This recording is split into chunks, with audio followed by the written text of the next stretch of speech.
In this video, I'm going to show you how easy it is to use Nintendo Switch controllers on the Nintendo Switch 2.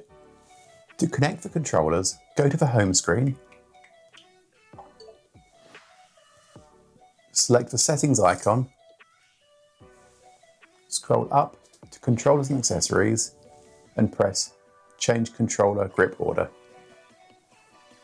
From there, get your two Joy-Cons, and on the bottom you should see a little circle button. Press it on both of them and you should see some lights flashing across the controllers. Press the top button on both. As you can see, the controller is now connected. Press A when you're ready. And now the controller is connected and you can use it with your Switch too.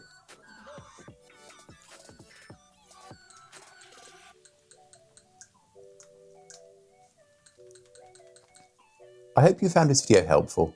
If you have, please make sure you like and subscribe as it really helps the channel. Thanks for watching. Bye.